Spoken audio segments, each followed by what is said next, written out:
May I say a very good evening and welcome to Celtic Spirituality Reflection as from St Michael at the Northgate Church in Oxford. Wherever and whenever you are watching, thank you so much for being with us, and I hope your week has gone well. We travel together, mindful of the enfolding love of God, Father, Son and Holy Spirit, and the together includes the whole church throughout history as well as one another this evening, and Christians across the world. We travel together. And today the church remembers Teresa of Avila, yesterday Edward the Confessor, Wednesday Elizabeth Fry. In fact, it's been a strong week for people worth remembering. A word or two later about Edward the Confessor. But before that, our familiar words from our Psalm, Psalm 125. As the mountains surround Jerusalem, so the Lord surrounds his people, both now and forevermore. Continuing the theme of being enfolded, encircled with the love of God, this prayer from David Adam. Circle me, Lord, keep protection near and danger afar. Circle me, Lord, keep hope within, keep doubt without. Circle me, Lord, keep light near and darkness afar. Circle me, Lord, keep peace within, keep evil out. Images can sometimes be used in two different ways, and the image we had in Psalm 125 of the mountains surrounding Jerusalem, reminding us of the Lord's surrounding love for us. In Psalm 121, the mountains symbolize something a little bit different. They symbolize the possibility of danger because enemies can be hiding behind.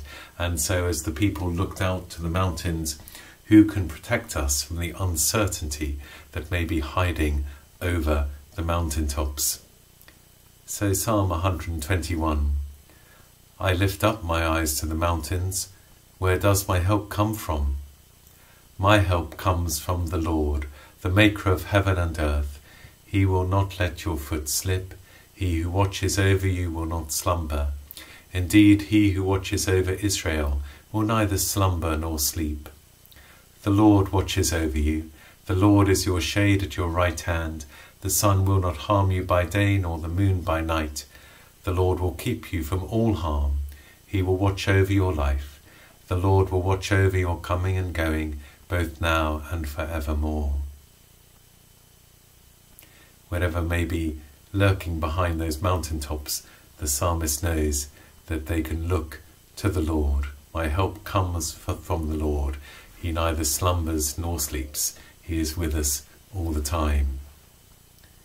Words of our creed. We believe in God above us, maker and sustainer of all life, of sun and moon, of water and earth, of male and female.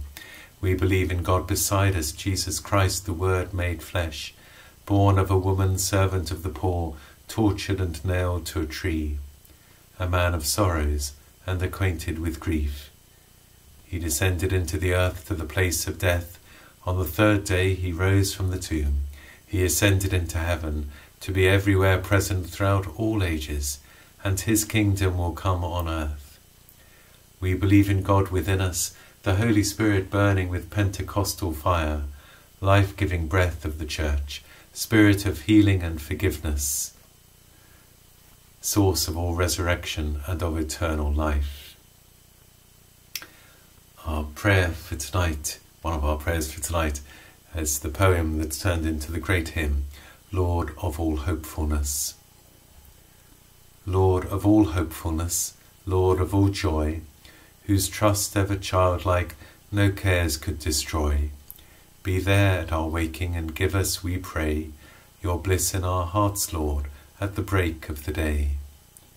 Lord of all eagerness, Lord of all faith, whose strong hands were skilled at the plane and the lathe, be there at our labours and give us, we pray, your strength in our hearts, Lord, at the noon of the day. Lord of all kindliness, Lord of all grace, your hand swift to welcome, your arms to embrace, be there at our homing and give us, we pray, your love in our hearts, Lord, at the eve of the day. Lord of all gentleness, Lord of all calm, whose voice is contentment, whose presence is balm, be there at our sleeping, and give us, we pray, your peace in our hearts, Lord, at the end of the day. As I said at the beginning, yesterday the Church remembered Edward the Confessor, who died in January 1066, but who was his remains were transferred to Westminster Abbey about a century later, roughly, but on the 13th of October, hence yesterday was the day. Edward the Confessor, Edward the Faithful One who confessed the faith.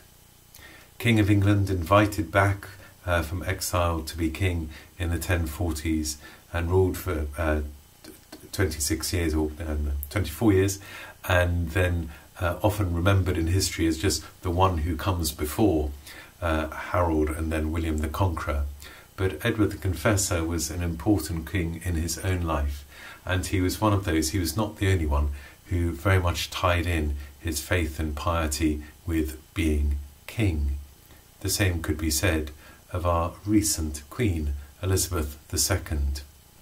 And it made me think about leadership and what's truly valuable in leadership. And I wondered if we begun tonight a little series on leaders through the scriptures. Now, I've had trouble loading things from the internet onto my screen this evening, and so I'm going to read straight from the biblical text because I haven't copy and pasted in. And just a word or two about one of the great early leaders in the Bible, and an early leader who has been remembered throughout history and who is seen as crucially important to three great religions, Judaism, Islam and Christianity. And this is Moses. And we pick up in Moses chapter 13. Now Lot, that's Abraham's nephew, who is moving about with Abraham, Abraham's former name, also had flocks and herds and tents. They've left their homeland. They are travelling. But the land could not support them while they stayed together, for their possessions were so great that they were not able to stay together. And quarrelling arose between Abraham's herdsmen and Lot's. So Abraham said to Lot, "Let's not have any quarrelling between you and me, or between your herdsmen and mine, for we are close relatives. Is not the whole land before you? Let's part company. If you go to the left, I'll go to the right. If you go to the right, I'll go to the left." Lot ends up choosing the plains near Sodom and Gomorrah, which does not end well, and Abraham then has to go later and rescue him. But just to focus on this initial generosity of heart, first of all, Abraham wants peace between these two quite large groups within the same family. Let's not have any quarrelling between you and me. How often when relationships break down, we need someone just to cut across and say, let's not have any quarrelling between you and me.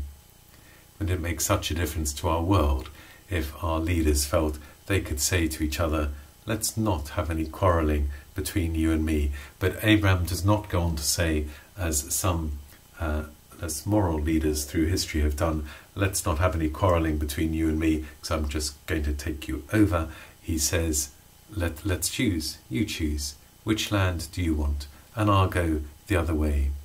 Now, Abraham is the patriarch, he's the head of the family, and he could have very easily used his power, exerted his power, and said, well, Lot, it's great to have you with me, but I am Abraham. I'm the one whom the Lord called, and you've kindly come with me, but I am the one, so therefore I will choose the land. But he doesn't. There is generosity of spirit there. A desire for peace and generosity of spirit going side by side. But later, after Lot has chosen what looks to be the best land, but that's a mistake for all sorts of reasons, Abraham would never turn his back on him, but instead goes to rescue him. So that commitment to the relationship continues. Let's not have any quarrelling. Let's part company. If you go to the left, I'll go to the right. And later, this is the uncle who goes to rescue his nephew. Despite all that's happened, the commitment to the relationship is there. Let's be thankful for Edward the Confessor and rulers like him. Let's also be minded of our responsibility to seek peace, to be generous-hearted to others. And so to our concluding prayers this evening.